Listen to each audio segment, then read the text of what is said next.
여러분, 메리 크리스마스입니다. 오늘은 크리스마스이기 때문에 특별히 산타 할아버지로 영상의 처음을 장식해 보겠습니다. 요즘 미국 증시는 난리가 났습니다. 요 몇 주간 나스닥 지수는 전 고점 대비 8% 정도 떨어지다가 갑자기 3거래일 연속 오르기 시작했습니다.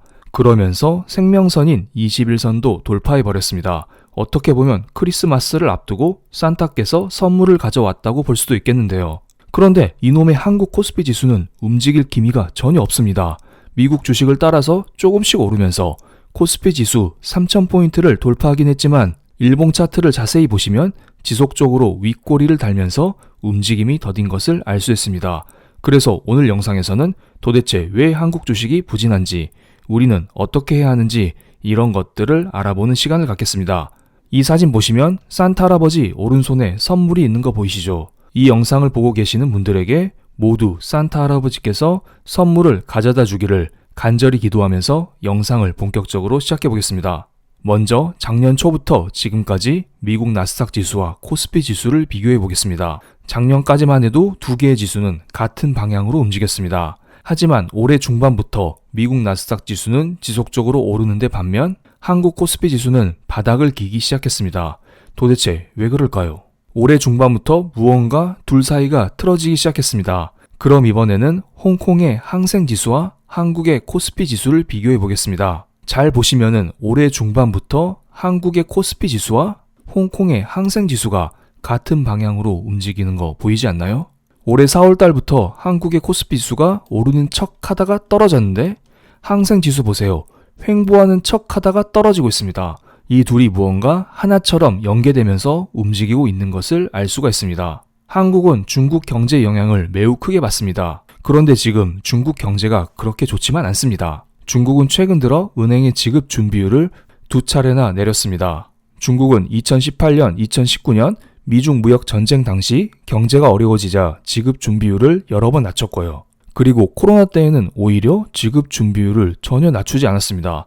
그런데 올해 최근 들어 지급 준비율을 두 차례나 내린 것입니다. 그만큼 중국이 경제가 좋지 않다. 과거 2018년도의 흐름을 봤을 때 추가적인 지급 준비율을 내릴 수도 있다. 이렇게 볼 수가 있겠네요. 그리고 중국의 대출 금리 역시 마찬가지입니다. 미중 무역 전쟁 당시 중국은 대출 금리를 낮추면서 경기 부양을 하면서 미국과 맞서 싸웠습니다. 그런데 이번에도 대출 금리를 낮췄습니다. 그때만큼 경제가 좋지 않다. 경기를 빨리 부양시켜야 한다. 이런 것을 알 수가 있습니다. 지금 미국은 테이퍼링한다, 금리 인상한다, 난리가 아니죠. 즉, 유동성을 축소하고 있습니다. 하지만 중국은 반대로 움직이고 있네요. 유동성을 오히려 풀고 있습니다. 이렇게 되면 중국의 자금이 미국으로 빨려 들어가면서 2015년도 위안화 기습절하, 이때 꼴이 날 수가 있습니다. 그래서 사람들은 이런 걱정을 하면서 중국 증시가 요즘 좋지 않고 덩달아 한국 증시 역시 그렇게 좋지만 않습니다. 중국은 지금 생산자 물가 지수가 사상 최고치로 치닫고 있습니다. 최근에 발표된 중국의 11월 달 생산자 물가 지수는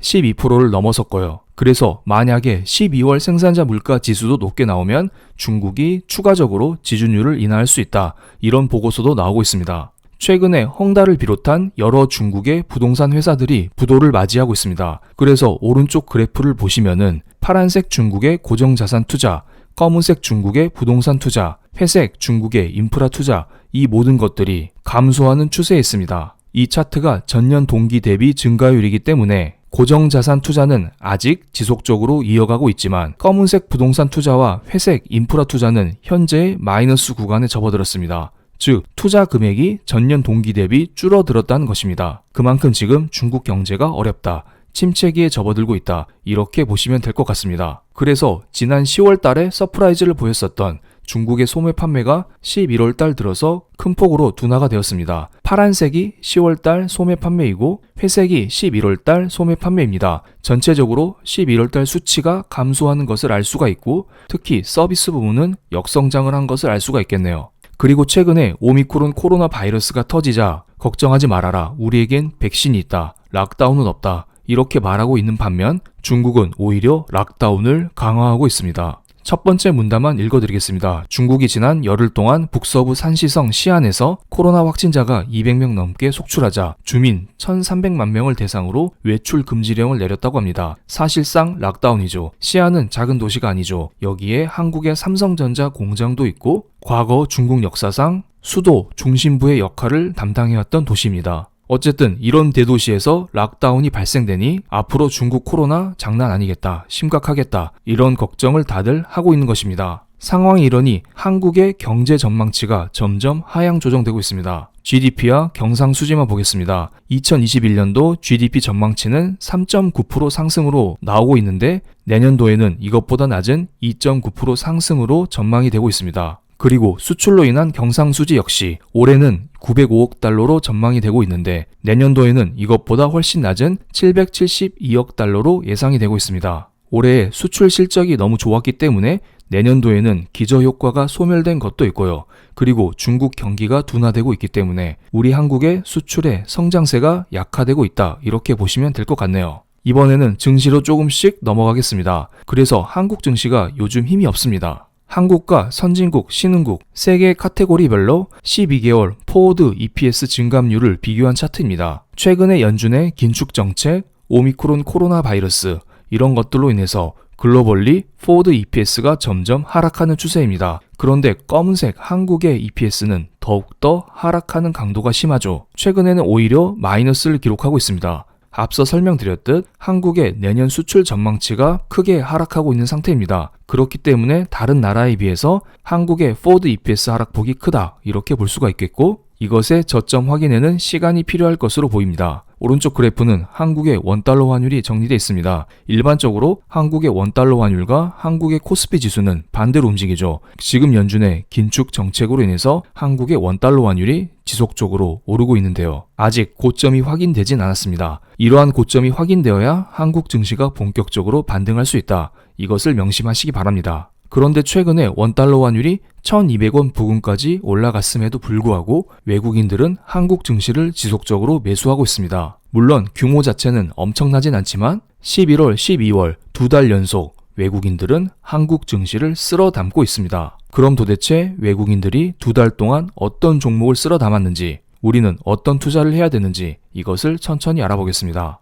최근 두 달간 외국인 순매수 상위 종목입니다. 삼성전자와 하이닉스의 규모가 압도적으로 큰 것을 알 수가 있겠네요. 외국인들은 두 달 동안 삼성전자를 3조 5천억 원, SK 하이닉스를 1조 6천억 원 순매수했습니다. 엄청난 규모죠. 3위부터 다른 회사들은 고작 1조 원 이하를 순매수했을 뿐입니다. 그리고 외국인들이 쓸어 담은 회사들을 자세히 보시면 대부분 게임 관련주, 그리고 반도체 관련주, 2차전지 관련주 이런 것들이 주로 포진되어 있는 것을 알 수가 있습니다. 그런데 여기에서 조금만 더 나아가 보겠습니다. 11월 달은 시간이 조금 지났기 때문에 12월 1일부터 12월 말까지 외국인들은 어떤 종목을 주로 담았을까요? 종목들은 거의 변함이 없지만 새로 나온 종목들이 몇 개 있네요. 위메이드, 삼성전기, LX세미콘, LG디스플레이, SK텔레콤. 외국인들은 이런 것들을 새롭게 담았습니다. 이것도 마찬가지예요. 위메이드 게임주죠.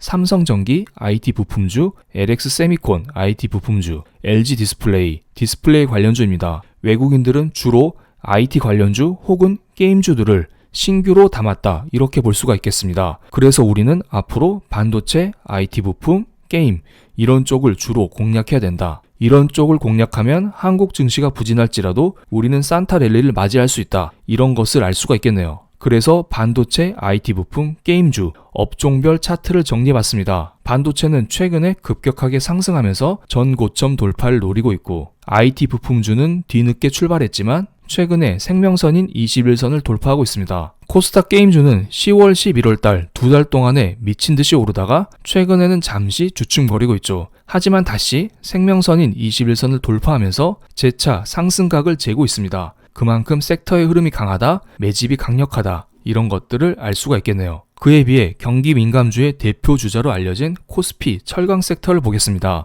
여기에 포스코와 현대제철 이런 것들이 주로 포진되어 있습니다. 앞서 설명드린 반도체 IT 부품, 게임의 업종 차트는 우상향하고 있는 것을 알 수가 있지만 경기 민감주의 대표 주자인 철강 섹터는 오히려 떨어지고 있습니다. 그렇기 때문에 우리가 산타 랠리를 맞이하기 위해서는 앞으로 섹터를 잘 고를 필요가 있겠습니다. 반도체 같은 경우에는 삼성전자, SK하이닉스를 중심으로 대형 IT주들을 주로 매수하면 될 것 같고, 그리고 게임이나 메타버스 관련주는 우리가 쉽게 접근할 수 있는 ETF가 있습니다. 한국에는 4가지 종류의 메타버스 ETF가 있습니다. 타이거 FM 메타버스, 코덱스 K 메타버스 액티브, KB스타 아이셀렉트 메타버스, 하나로 FN K 메타버스 MG. 이러한 메타버스 ETF가 요 몇 주간 주춤거리다가 최근에 다시 21선을 돌파하고 있네요. 그만큼 최근에 고개를 조금씩 들고 있다. 여러분들에게 산타 선물을 주려고 다가오고 있다. 이런 것을 알 수가 있겠습니다. 물론 이것들은 추천 종목은 아니니 참고로만 봐주시기 바랍니다.